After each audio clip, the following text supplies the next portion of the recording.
Welkom terug by Slaapstories vir Grootmense.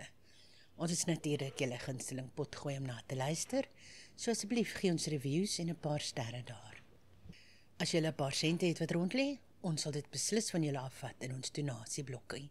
En borge, kom aan, laat ons mense vertel wat julle kan offer. Skrywers, ons soek stories, asseblief man. Stuur dit vir ons aan slaapstoriesvirgrootmense@gmail.com. As jy op YouTube luister, like, comment en subscribe. En onthou, die Patreon link is op Facebook en onder aan die potgooi informasie as jy nog meer info wil hê. Onthou ook asseblief om heel onder aan die Spotify episodes vir ons 'n kommentaar te gaan gooi. Ons lief dit om van julle te hoor. Kom nou mensies, word 'n droomwandelaar vir net $1 'n maand en kry 'n shout-out, 2 eksklusiewe episodes elke maand, vroeg toegang tot alle nuwe episodes en ou en nuwe episodes advertensievry. Vir minder as die prys van 'n brood kan julle so lekker luister. En daar is meer as 100 ou episodes advertensievry net vir julle genot. Mensies, dit het hierdie naweek vir die eerste keer 'n lekker volle dag lank gereën. Daai eerste werklike somerreentjie. Ek is mal oor die reën. Dit was alles net skoon en mooi en nuut. En natuurlik is ek ook mal daaroor om in die reën te dans. Hier is 'n lekker gediggie wat ek geskryf het daaroor. Dans in die reën. Die eerste druppels val, plop plop op my neus. Die wolke roep, kom, dis tyd. Die aarde sug van verligting. Stof draai sirkelplasse in modder. Gras ruk sy hare los en draai in rondes van groen. 'n Geur styg op, nat klei, wilde gras, 'n sweempie blom en belofte, selfs die wind ruik niet. Blomme swaai hulle arms oop, hulle rokkies blink van plesier. Die gras doen 'n buikdans en die bome klap met ritme. Dan kom die lag, tik tik op sinkdakke, plop op paddas se koppe, 'n simfonie van ek's lewendig. Paddas roep in koor, kom uit, dis tyd, sprinkane spring soos konfetti, mure gly oor blinkklippe en kewers dans oor die poele. Selfs die wind het voete vandag, hy draai om my ore en lag. En ek los skoene en sin, laat reendruppels tromme speel op my skouers, my hart, my vel.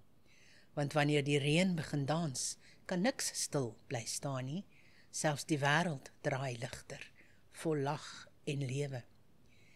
En ek dans vandag saam, met alles wat leef, ek dans in die reën. Ek meen, solank ons kan dans, is alles mos oukei, of hoe sê ek? Geniet vanaand se storie. Vanaand lees ons weer 'n Edgar Allan Poe storie. Julle moet my asseblief laat weet of julle daarvan hou. Ek weet dis 'n bietjie meer donker en so aan, maar laat weet my of julle daarvan hou. Vanaand lees ons Ligeia. In die wil daarin lê wat nie sterf nie. Wie ken die misterie van die wil met sy krag? Want God is maar 'n groot wil wat deur die aard van sy doelgerigtheid alle dinge deurdrenk. Die mens onderwerp hom nie volkome aan die engele, nog aan die dood, behalwe deur die swakheid van sy brose wil. Joseph Clanwell. Ek kan met die beste wil nie onthou hoe, wanneer of selfs presies waar ek die eerste keer met die dame Ligeia kennis gemaak het nie. Baie jare het sedertdien verbygegaan en my geheue is verswak deur veel lyding. Of miskien kan ek hierdie punte nie nou oproep nie, omrede in waarheid die aard van my geliefde, haar seldsame geleerdheid, haar eie soortige maar rustige skoonheid en die rillende betowerende welsprekendheid van haar lae musikale stem, met so stadige en stil vordering in my hart ingedring het, dat dit onopgemerk en onbekend gebly het. Tog glo ek dat ek haar die eerste en die meeste in 'n groot ou vervallende stad naby die Ryn ontmoet het. Van haar familie, ek het haar sekerlik daaroor hoor praat, dat dit van 'n uiters antieke herkoms is, kan nie bevraagteken word nie. Ligeia, begrawe in studies van 'n aard wat meer as enigiets anders geskik is om indrukke van die buitewêreld te verdoof. Deur daardie soet woord alleen, deur Ligeia, roep ek in my verbeelding die beeld op voor my oë van haar wat nie meer is nie. En nou, terwyl ek skryf, flits 'n herinnering oor my, dat ek nooit die vaderlike van haar, wat my vriendin en my verloofde was, geken het nie. Sy wat my studiemaat geword het, en uiteindelik die vrou van my boesem. Was dit 'n speelse bedenking aan die kant van my Legaia, of was dit 'n toets van die krag van my liefde, dat ek geen navraag oor hierdie punt moes doen nie? Of was dit liewer 'n gril van my eie, 'n dol romantiese offer op die altaar van die vurigste toewyding?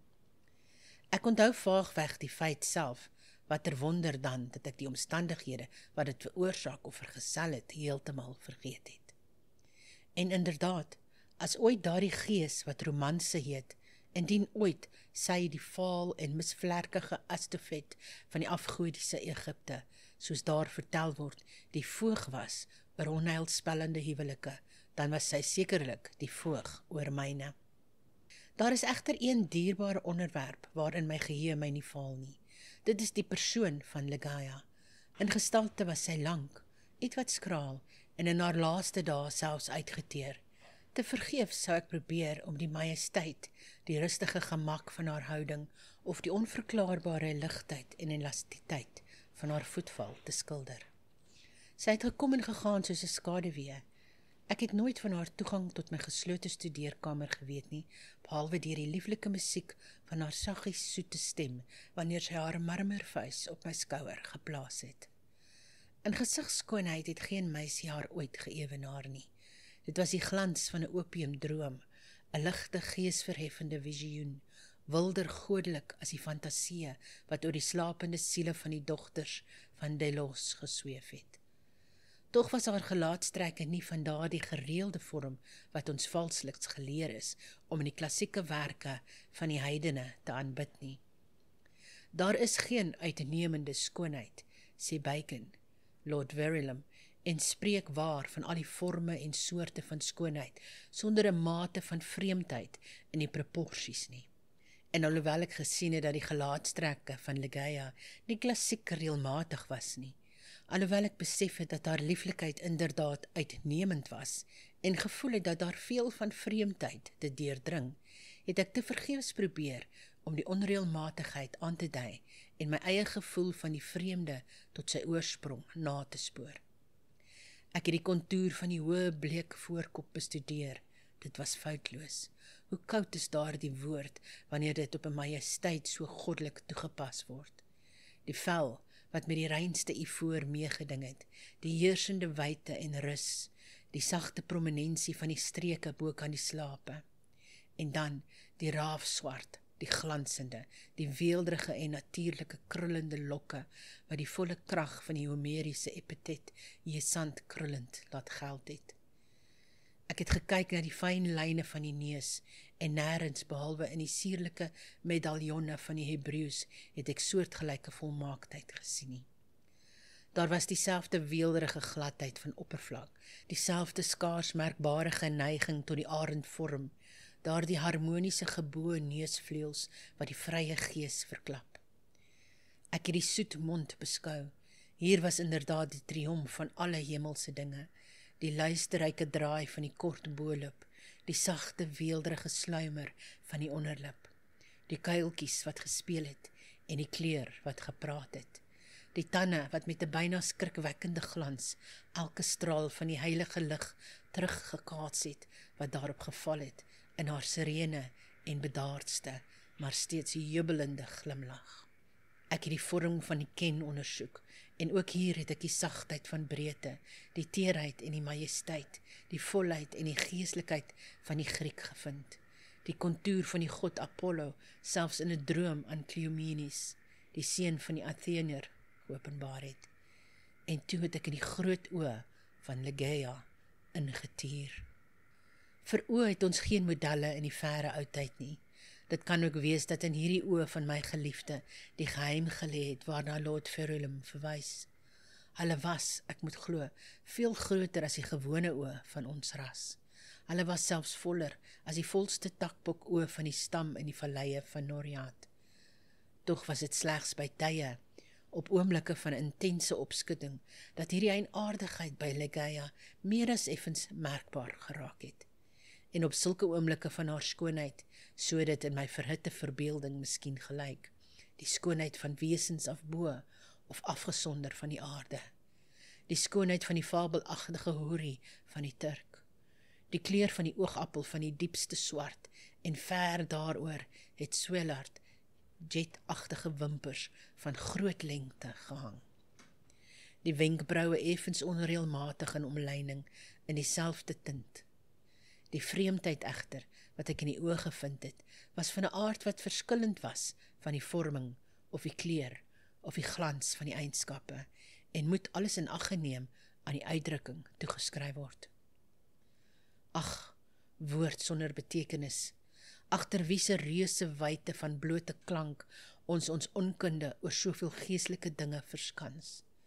Die uitdrukking van Ligeia se oë. Hoe het ek ure lank daaroor nagedink? Hoe het ek deur die hele van 'n midsomernag geworstel om dit te pyl? Wat was dit? Daar iets dieper as die put van Demokritos, wat ver binne in die pupille van my geliefde gelê het. Wat was daar? 'n Hartstog het my aangegryp om dit te ontdek. Daardie oë, daardie groot, daardie glinsterende, daardie goddelike swere. Hulle het vir my tweelingsterre van lede geword, en ek vir hulle die toegewydste van sterrekykers. Daar is geen punt onder die vele onverklaarbare anomalieë van die gemoedsleer meer rillend opwindend as die feit, nooit glo ek in die skole opgemerk nie, dat ons in ons poging om iets lank vergete te herinner, ons dikwels op die uiterste rand van herinnering bevind, sonder dat ons uiteindelik kan onthou. En so dikwels in my intense beskouing van Ligeia se oë, het ek gevoel dat ek die volle kennis van hulle uitdrukking nader. Dit voel nader kom, maar nie heeltemal myne word nie, en dan uiteindelik heeltemal verdwyn. En vreemdste misterie van almal, het ek in die alledaagse voorwerpe van die heelal 'n sirkel van ooreenkomste met daardie uitdrukking gevind. Ek bedoel te sê dat ek, na die tye toe Ligeia se skoonheid my gees binnengedring het en daar gebly het soos 'n heiligdom, uit menige bestaansvorme in die materiale wêreld, 'n gevoel afgelei het soos die wat altyd in my opgewek is deur haar groot en liggende oë. Tog kon ek dit nie des te meer definieer, ontleed of selfs standvastig aanskou nie. Ek het dit erken, laat ek herhaal, soms in die aanskouing van 'n vinnige groeiende rank, in die beskouing van 'n mot, 'n skoenlapper, 'n pop, 'n stroom lopende water. Ek het dit in die oseaan gevoel, by die val van 'n meteoor. Ek het dit in die kyke van ongewoon bejaarde mense gevoel. En daar is 1 of 2 sterre aan die hemel, een veral, 'n ster van die 60 grootte dubbel en veranderlik, te vind naby die groot ster in Lyra, in wie se teleskopiese ondersoek ek my van daardie gevoel bewus geword het. Sekere klanke van snaarinstrumente het my daarmee vervul, en nie seldsaam deur gedeeltes uit boeke nie. Onder ontelbare ander voorbeelde onthou ek goed iets in 'n volume van Joseph Kleinwell, wat miskien bloot vanweë sy aardigheid, wie sal sê, my nooit veronagsaam het om met daardie gevoel te besiel word nie. En die wil daarin lê wat nie sterf nie. Wie ken die misterie van die wil met sy krag? Want God is maar 'n groot wil, wat deur die aard van sy doelgerigtheid alle dinge deurdrenk. Die mens onderwerp hom nie volkome aan die engele, nog aan die dood, behalwe deur die swakheid van sy brose wil. Lengte van jare en daaropvolgende besinning het my in staat gestel om werklik 'n verre af verband tussen hierdie aanhaling by die Engelse moralist en 'n deel van Ligeia se karakter na te spoor. 'n Intensiteit in denke, daad of spraak wat moontlik by haar 'n gevolg of ten minste 'n teken van daardie reusagtige wilskrag wat gedurende ons lang omgang nagelaat het om ander en meer onmiddellike bewys van sy bestaan te gee. Van al die vroue wat ek ooit geken het, was sy, die uiterlike kalm, die altyd bedaarde Ligeia, die hewigste prooi van die wrede gierige aasvoels van fel hartstog.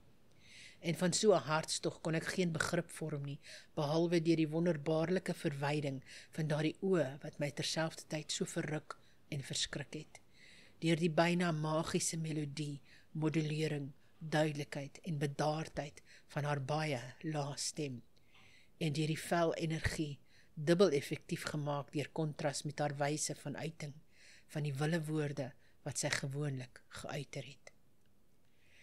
Ek het van Legaia se geleerdheid gepraat. Dit was ontsettend groot, soos ek dit nog nooit by 'n vrou geken het nie.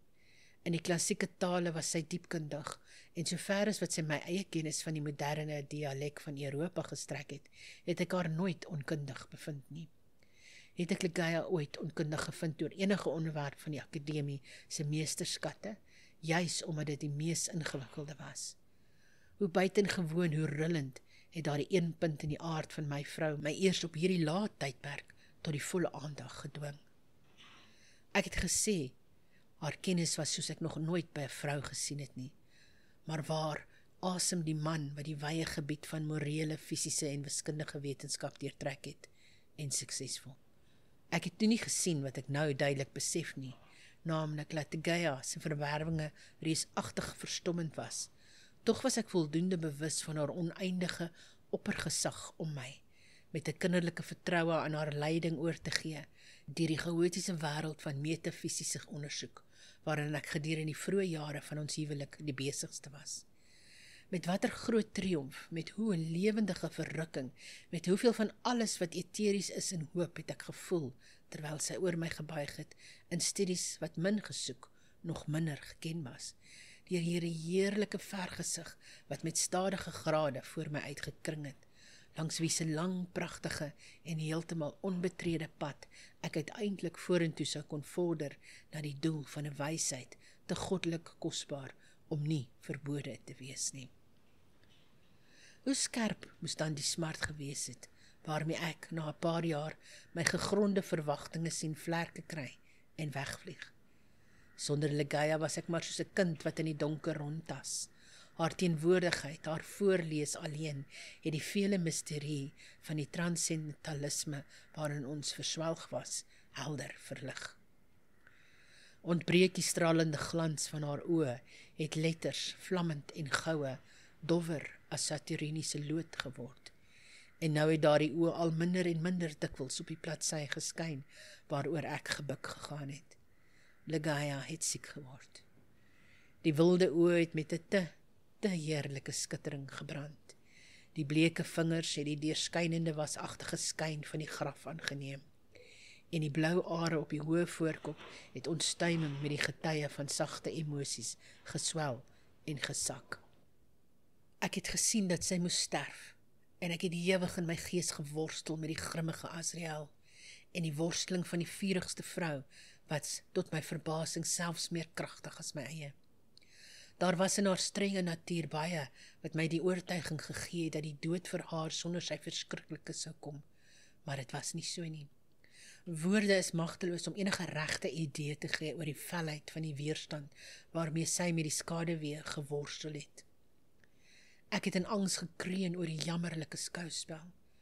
Ek sou haar gesus het, ek sou haar oorreed het, maar in die intensiteit van haar wilde begeerte na lewe, slegs na lewe, was troos en rede die kronkeling van haar vel gees.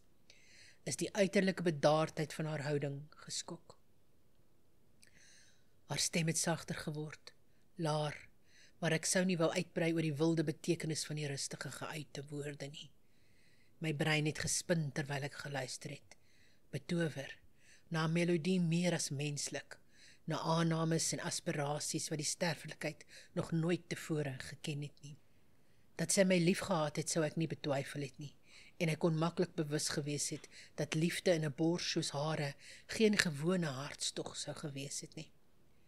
Maar eers in die dood is ek ten volle beïndruk met die krag van haar gehegtheid. Vir lange ure, terwyl sy my hand vashou, sou sy voor my die oorvloed uitstort van 'n hart, wie se meer as hartstoglike toewyding aan afgoderry gegrens het. Hoe het ek verdien om so geseën te wees deur sulke belydenisse? Hoe het ek verdien om so vervloek te word met die wegneming van my geliefde in die uur van haar maak daarvan? Maar oor hierdie onderwerp kan ek nie uitwy nie. Laat ek net sê dat ek in Legaia se meer as vroulike oorgawe aan 'n liefde, ag maar, onverdiend, onwaardig bestee. Uiteindelik die beginsel herken het van haar hinkering met so geweldige ernstige begeerte na die lewe wat nou so vinnig weggevloei het. Dit is hierdie wilde hinkering, dit is hierdie gretige vure begeerte na lewe, slegs na lewe, wat ek geen mag het om uit te beeld nie, geen uitdrukking wat dit kan verwoord nie. Teen hoë middernag van die nag waarin sy heen gegaan het sy my gebiedend na haar sy geroep en my beveel om sekere verse te herhaal wat sy self nie baie dae tevore gekomponeer het nie. Ek het haar gehoorsaam. Dit was die volgende. Kyk, dis 'n feesnag nou, binnekant laat, eensame jare. 'n Engelmenigte gevlerk verskans, in sluiers deurweek van trane, sit in 'n teater en aanskou 'n spel van hoop en vrese, terwyl die orkes stootsgewys die musiek van swere asemhaal. Mimieke na God se beeld daarbo mompel en murmel laag, en skiet dan heen en weer, blote marionette wat kom en gaan, op bevel van vormlose magte groot, wat skerms heen en weer laat swaai. Klap uit die kondorvlerke, uit die onsigbare wee. Daardie bond drama, o wees seker, dit sal nie vergeet word. Net sy spook word altyd voortgejaag, deur 'n menigte wat dit nie gryp, deur 'n sirkel wat eindeloos terugkeer na dieselfde plek, en baie van waansin en meer van sonde en grie wy die siel van die stuk. Maar kyk, te midde van die namaaksker, kruip 'n gedaante in, 'n bloedrooi ding wat kronkel uit die skroniese eensaamheid. Dit kronkel met sterflike pyn, word die maim se kos, met seraf snikke by ongedierte se tande, met menslike bloed deurweek. Uit gaan die ligte, uit, almal, en bo elke bewerende vorm daal toe die gordyn, 'n dooie kelk, met die gejaag van 'n storm en die engele vaal en verwelk, verrys, onthul en bevestig dan, dat die spel is die tragedie mens, en sy held, die oorwinnaar, Wurm. O God, het Ligia half geskree, springend op haar voete en haar arms hemelwaarts uitgestrek met 'n stuiptrekkende beweging, toe ek hierdie reëls beëindig. O God, o Goddelike Vader, sal hierdie dinge onveranderlik so wees? Sal hierdie oorwinnaar nie eenmal oorwin word nie? Is ons nie deel en party in U nie? Wie ken die misterie van die wil met sy krag? Die mens onderwerp hom nie aan die engele, nog volkome aan die dood, behalwe deur die swakheid van sy brose wil.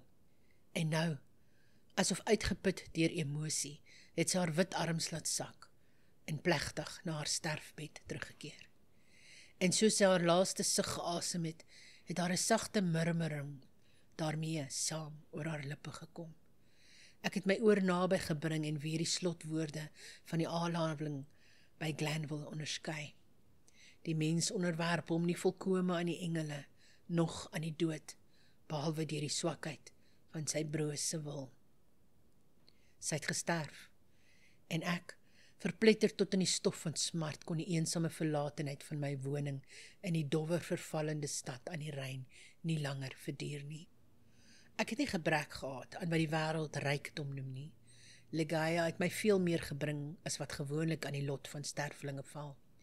Na 'n paar maande van moedelose en doellose swerwing, het ek dus 'n ou klooster gekoop en ietwat laat herstel, wat ek nie by naam sal noem nie, in een van die wildste en minste besoekste dele van lieflike Engeland.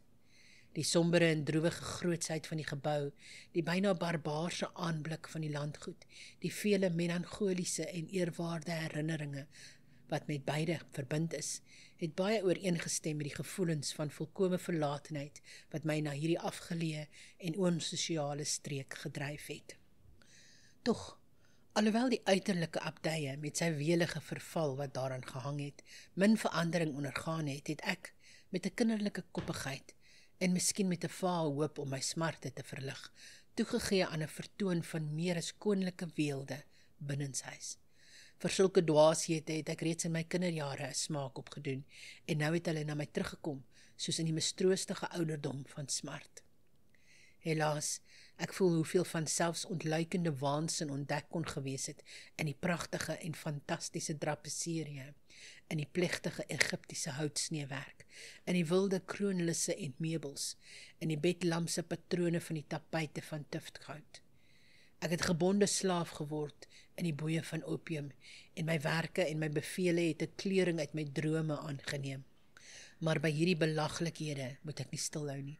Laat ek net praat van daardie een kamer, altyd vervloek, waarin ek in 'n oomblik van geestesverbuistering van die altaar af gelei het as my bruid, as die opvolgster van die vergete Ligia, die blondharige, blouoog Lady Rowena Trevanion van Tremaine. Daar is geen enkele deel van die argitektuur en versiering van daardie bruidskamer wat nie nou sigbaar voor my is nie. Waar was die siele van die trotse familie van die bruid, toe hulle uit dors na goud toegelaat het dat 'n meisie, 'n geliefde dogter, die drempel van 'n vertrek so uitgedos oorsteek? Ek het gesê dat ek die besonderhede van die kamer skaars onthou, tog is ek droewig vergeetagtig op sake van diep belang. En hier was geen stelsel, geen samehang in die fantastiese vertoon om die geheue te gryp nie. Die vertrek het 'n hoë toring van die kasteellyke klooster gelê, pentagonaal van vorm en ruim van grootte. Die hele suidelike vlak van die pentagoon is deur die enigste venster ingeneem, 'n enorme skerm ononderbroke glas uit Venesië, 'n enkele ruit getint in loodgrys skyn, sodat die strale van of son of maan wat daardeur geval het, met 'n spokerige glans op die voorwerpe binne neergeslaan het. Oor die boonste gedeelte van hierdie reuse venster het die latwerk van 'n bejaarde wingerstok gestrek, wat teen die massiewe mure van die toring opgeklim het. Die plafon van somber eikehout was buitensporig hoog gewelf en uitermate versier met die wildste en grotekste voorbeelde van 'n half-gotiese, half-druïdiese ontwerp. Uit die middelste nis van hierdie droewige gewelwing het aan 'n enkele ketting van goud met lang skakels 'n enorme wierookbak van dieselfde metaal afgehang. Saraceense patroon met vele perforasies, so ingestel dat daar deur hulle asof met 'n slangagtige lewenskrag 'n onafgebroke opvolging van veelkleurige vlamme gewrimmel het. Elke ottoman en goue kandelare, oosters van figuur, was op verskillende plekke geplaas. En daar was ook die rusbank, bruidrusbank, van Indië model, laag uit soliede ebehout gesny, met 'n sluieragtige baldak daarbo. In elk van die hoeke van die vertrek het 'n reusagtige sarkofaag met swart graniet regop gestaan. Uit die grafte van die koningsoorkant Luxor, met hulle antieke deksels vol onjeuglike beeldhouwerk. Maar in die drapering van die vertrek het helaas die grootste fantasie van almal gelê. Die hoë mure, reusagtig in hoogte, selfs buite verhouding, was van bo tot onder opgehang met enorme voue van 'n swaar, massieflywige tapisserie. Tapisserie van 'n materiaal wat eweens as 'n tapuit op die vloer gevind is, as 'n bedekking vir die ottoman en die ebehoutbed, as 'n sluier vir die bed en as die pragtige voue van die gordyne wat deur die vensters gedeeltelik geskadu het. Die materiaal was die rykste goue brokaat. Dit was oral bespikkel op onreëlmatige intervalle met arabesk figure omtrent 'n voet in deursnee en die stof uitgewerk in patrone van die swaarste swart. Maar hierdie figure het slegs die ware karakter van die arabesk gehad wanneer dit uit 'n enkele oogpunt beskou is. Deur 'n fonds wat nou algemeen is en inderdaad na 'n baie verre oudheid herlei kan word, is hulle maaksel veranderlik van aanskyn. Vir iemand wat die kamer binnekom het hulle die voorkoms van eenvoudige gedrogtelikhede gehad, maar by verdere vordering het hierdie aanskyn geleidelik verdwyn, en tree vir tree, soos die besoeker sy plek verskuif het hy homself omring gesien deur 'n eindelose opvolging van die afgryslike forme wat aan die bygeloof aan die Normandeer behoort, of opstaan in die skuldige sluimer van die monnik. Die fantasmagoïese effek is geweldig verstrek deur die kunsmatige inleiding van 'n sterk, bestendige ligstroom agter die drapeure, wat 'n afgryslike onrusbarende animasie aan die geheel verleen het. In sale soos hierdie, in 'n bruidskamer soos die, het ek met die dame van Tremaine die onheilige ure van die eerste maand van ons huwelik deurgebring met min onrus. dat my vrou die ewige stuursheid van my gemoed gevrees het, dat sy my vermy het en my min liefgehad het, kon ek nie anders as waarneem nie, maar dit het my eerder plesier gegee as andersins. Ek het haar gehaat met 'n haat wat meer as 'n demoon as aan 'n mens behoort. My geheue het teruggevlieg. Met watter intensiteit van berou dan Legaia, die geliefde, die verhewe, die skone, die begrafene. Ek het my verlustig in herinneringe aan haar reinheid, haar wysheid, haar hoë eteriese aard, haar vurige afgodiese liefde. Nou eers het my gees vry en volkome gebrand met meer as al die vure van haar eie. In die opwinding van my opiumdrome, want ek was gewoonlik geketting aan die boeie van die middel, sou ek haar naam hardop aanroep, in die stilte van die nag, of tussen die beskutte inname van die klowe deur die dag. Asof ek deur die wilde dringendheid, die plegtige hartstog, die verslindende gloed van my smagting na die heengegane, haar kon terugbring op die pad wat sy verlaat het. Ag, kon dit vir altyd wees, op hierdie aarde. Omtrent die begin van die 2de maand van die huwelik is Lady Rowena met 'n skielike ongesteldheid oorval, waaruit haar herstel stadig was. Die koors wat haar verteer het haar nagte onrustig gemaak, en in haar ontstel, half slapende toestand het sy van geluide en bewegings in en om die toringvertrek gepraat, wat ek gemeen het geen oorsprong gehad het nie, behalwe in die wanstand van haar verbeelding, of miskien in die fantasmagoriese invloede van die kamer self. Sy het uiteindelik herstel, volkome gesond geword. Tog het slegs 'n kort tyd verloop, toe 'n tweede, heftiger kwaal haar weer op die bed van lyding gewerp het, en uit hierdie aanval het haar liggaam, op alle tye broos, nooit heeltemal herstel nie. Haar ongesteldhede was na hierdie tydstip van 'n ontstellende aard, en van nog meer ontstellende herhaling, en het sowel die kennis as die groot ywer van haar geneeshere getart. Met die toename van die kroniese siekte wat blykbaar te seker vat gekry het op haar gestel, om deur menslike middele uitgeroei te word, kon ek nie laat om 'n soortgelyke toename in die senuweeagtige prikkelbaarheid van haar temperament en in haar opwinding deur geringe oorsake van vrees te merk nie. Sy het weer en nou meer dikwels en volhardend van die geluide, die ligte geluide en die ongewone bewegings onder die tapisserie gepraat, waarvan sy vroeër verwys het. Een nag, na by die einde van September, het sy hierdie ontstellende onderwerp met meer as gewone nadruk op my aandag gedruk. Sy het pas uit 'n onrusvolle sluimer wakker geword, en ek het met gevoelens half van angs, half van vaas skrik, die werkinge van haar uitgeteerde gelaat dopgehou. Ek het langs haar ebbehoutbed gesit op een van die Indiese ottomane. Sy het half opgesit en in 'n ernstige laaf luisterstem gepraat van geluide wat sy toegehoor het, maar wat ek nie kon hoor nie. Bewegings wat sy toegesien het, maar wat ek nie kon opmerk nie. Die wind het hastig agter die trapeseere gewaai, en ek wou haar wys, wat laat ek bieg of selfs nie kon glo nie, dat daardie byna onuitspreeklike asemhalings en daardie baie sagte variasies van die figuur op die muur slegs die natuurlike uitwerking van daardie gewone gejaag van die wind was. Maar 'n dodelike bleekheid wat haar gesig oortrek het my getoon dat my pogings om haar gerus te stel vrugteloos was. Sy het gelyk of sy beswyk, en geen bediendes was binne oproepafstand nie. Ek kan onthou waar 'n karaf ligte wyn gehou is, wat deur haar dokters beveel is, en ek het hastig die vertrek oorgesteek om dit te gaan haal. Maar toe ek onder die lig van die wierookbak deurstap, het 2 omstandighede van 'n skokkende aard my aandag getref. Ek het gevoel dat een of ander tasbare, hoewel onsigbare voorwerp, ligweg verby my gegaan het. Ek het gesien dat daar op die goue tapijt gelê het, midde in die ryk glans van die wierookbak, 'n skaduwee, 'n vaal onbepaalde skadu van engelagtige aanskyn, soos 'n mens dit sou kon voorstel van 'n skaduwee. Maar ek was wild van die opwinding van 'n buitensporige dosis opium, en ek het min ag geslaan op hierdie dinge, en ook nie daarvan aan Rowena vertel nie. Die wyn gevind het ek die vertrek teruggekruis en 'n beker vol ingegooi, wat ek tot by die lippe van die beswykende dame gehou het. Sy het egter nou gedeeltelik herstel en die kelk self geneem, terwyl ek op 'n ottoman naby neergesak het, met my oë op haar gerig. Dit was toe dat ek duidelik bewus geword het van 'n sagte voetval op die tapijt, naby die bed, en 'n oomblik daarna, terwyl Rowena die wyn na haar lippe opgelig het, het ek gesien, of dalk gedroom dat ek gesien het, hoe daar, asof uit 'n onsigbare bron in die atmosfeer van die kamer, 3 of 4 groot druppels van 'n briljante robijnkleurige vloeistof in die kelk geval het.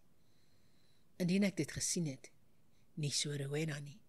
Sy het die wyn sonder huiwering gedrink en ek het my weerhou om met haar te praat oor 'n omstandigheid wat, als in ag geneem, so het ek oorweeg, maar die suggestie van 'n lewendige verbeelding moes gewees het, sieklik aktief gemaak deur die vrees van die dame, deur die opium en deur die uur. Tog kon ek dit nie vir myself wegsteek nie, dat onmiddellik na die val van die robijndruppels 'n vinnige verswakking in my vrou se kwaal ingetree het, sodat op die 3de daaropvolgende nag haar bediendes haar hande vir die graf gereed gemaak het. En op die 4de het ek alleen gesit met haar omhuldende liggaam in daardie fantastiese vertrek wat haar as my bruid ontvang het. Wilde visioene deur opium verwek het skadu-agtig voor my verby gevladder. Ek het met 'n onrusvolle oog gekyk na die sarkofaag in die hoek van die vertrek, na die veranderende figure van die drapee en na die kronkeling van die veelkleurige vlamme in die wierookbak boby. My oë het toegeval, terwyl ek die omstandighede van 'n vorige nag in gedagtes geroep het, op die plek onder die skitter van die wierookbak, waar ek die vae spore in die skade weer gesien het.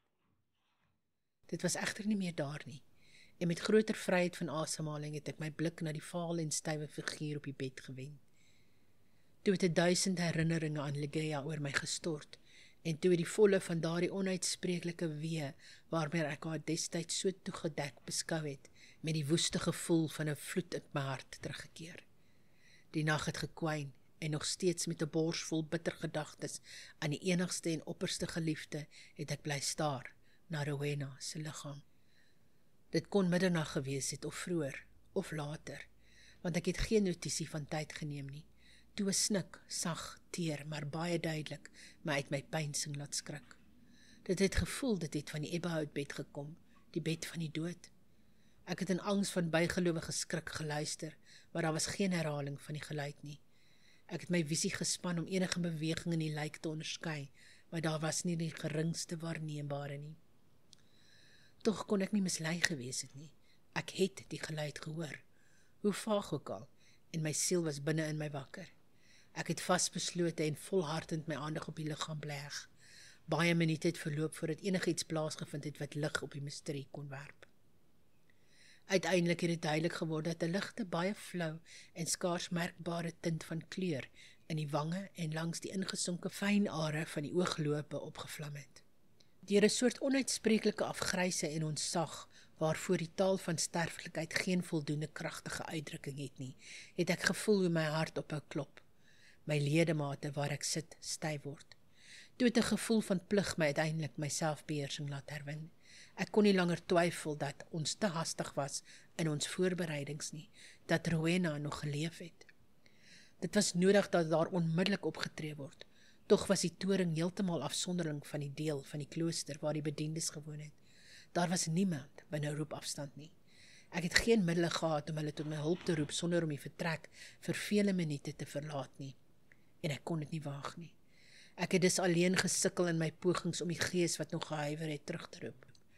Binne 'n kort tyd was dit egter seker dat 'n terugslag ingetree het. Die kleur het uit beide ooglede en wang verdwyn, en 'n valigheid self meer as die van marmer agtergelaat.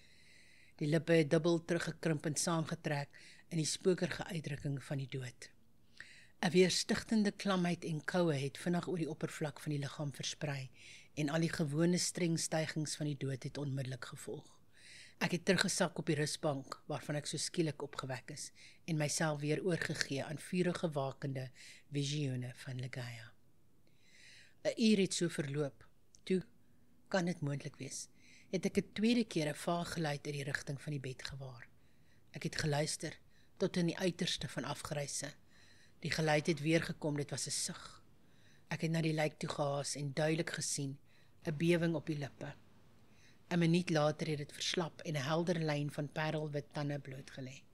Verwondering het nou in my bors geworstel met die diepe ontsag wat tot dusver alleen daar geheers het. Ek het gevoel my visie word dof, my rede dwaal, en ek was slegs deur 'n gewelddadige poging tot 'n uiteindelik my senuwees tot die taak wat plig weer voorgeskryf het kon staal.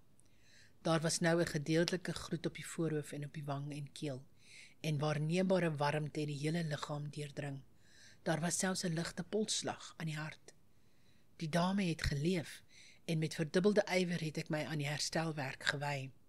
Ek het die slape in die hande gevryf en gebad, en elke poging aangewend wat ervaring en nie geringe mediese leeswerk nie kon voorstel. Maar te vergeefs, skielik het die kleur gevlug, die pols ophou klop, die lippe die uitdrukking van die dode herneem, en 'n oomblik daarna het die hele liggaam die ysige kilheid, die loodkleur, die intense rigiditeit, die ingesonke profiel en al die walglike eie soortighede aangeneem van dit wat reeds vir vele dae 'n bewoner van die graf was. Ek het weer in die visioene van Ligeia gesink en weer, watter wonder dat ek ril terwyl ek skryf. Weer het daar 'n laas snik my ore bereik in die rigting van die Ebbehoutbed. Maar waarom moes ek die uitspreeklike gruwels van daardie nag noukeurig uiteengesit het? Waarom moet ek stilstaan om te vertel hoe keer na keer tot naby die tyd van die gryse dagbreek hierdie afskuwelike drama van herlewing herhaal is, hoe elke verskriklike terugslag slegs was na 'n nog strenger en skynbaar meer onherstelbare dood, hoe elke angs die aanskyn gedra het van 'n stryd met een of ander onsigbare vyand, en hoe elke stryd opgevolg is deur, ek weet nie wat, van wille verandering in die persoonlike voorkoms van die lijk nie. Laat ek voortstorm na 'n slotsom. Die grootste deel van die vreeslike nag het verbygegaan, en sy wat dood was, het weer beweeg, en nou kragtiger as ooit tevore, alhoewel sy ontwaak het uit 'n ontbinding meer verskriklik in sy totale hopeloosheid as enige een voorheen. Ek het lank al opgehou om te worstel of te beweeg en het styf op die ottoman bly sit, 'n hulplose prooi vir 'n warrelwind wat ewige emosies waarvan uiterse onsag miskien die minste verskriklike, die minste verteerlik was. Die lijk, herhaal ek, het beweeg en nou kragtiger as tevore. Die kleure van die lewe het met ongekende energie in die gelaat opgevlam, die ledemate het verslap, en behalwe dat die ooglede nog swaar saamgepers was, en dat die verbande en drapere van die graf nogal grafkelk karakter aan die figuur verleen het, kon ek gedroom het dat Rowena inderdaad volkome die boeie van die dood afgeskit het. Maar al sou hierdie idee nie selfs toe heeltemal aanvaar gewees het nie, kon ek ten minste nie langer twyfel nie. Toe, terwyl dit van die bed opgestaan het, wankelend met swakke tree, met geslote oë en met die manier van een wat in 'n droom verward is, die ding wat omhul was, dapper en tasbaar te midde van die vertrek binnegevorder het. Ek het nie gebewe nie, ek het nie beweeg nie, want 'n menigte van onuitspreeklike voorstellings verbind met die lig, die gestalte, die houding van die figuur, wat hastig deur my brein gevorm het my verlam, my in klip verander. Ek het nie beweeg nie, maar na die verskyning gestaar. Daar was 'n mal wanorde in my gedagtes, 'n onblusbare tumult. Kon dit inderdaad die lewende Rowena wees wat my in die gesig gestaar het? Kon dit inderdaad Rowena wees? Die blondharige blou oog lei die Rowena Trevanian van Tremaine. Waarom sou ek daaraan twyfel? Die verband het swaar oor die mond gelê, maar kon dit dan nie die mond van die asemnemende dame van Tremaine wees nie? En die wange, daar was die rose soos in haar middag van die lewe. Ja, dit kon inderdaad die skone wange van die lewende dame van Tremaine wees. En die ken, met sy kuiltjies soos in gesondheid, kon dit nie haar sin wees nie. Maar het sy dan langer geword sedert haar kwaal? Watter onuitspreeklike waansin het my by al hierdie gedagtes aangegryp. Met een sprong was ek by haar voete. Terugdeinsend vir my aanraking het sy van haar hoof losgemaak die gruwelike omhulsel laat val wat dit vasgehou het. En daar het die lig van die vertrek instormend, reuse massas lang, deurmekaar hare uitgestroom. Dit was swarter as die raafvlerke van middernag. En nou het die oë van die figuur wat voor my gestaan het stadig oopgegaan. Hier dan, ten minste, het ek hardop geskree. Kan ek nooit my vergis nie. Dit is die volle, die swart, die wilde oë van my verlore, van die dame Ligeia. Lekker slaap.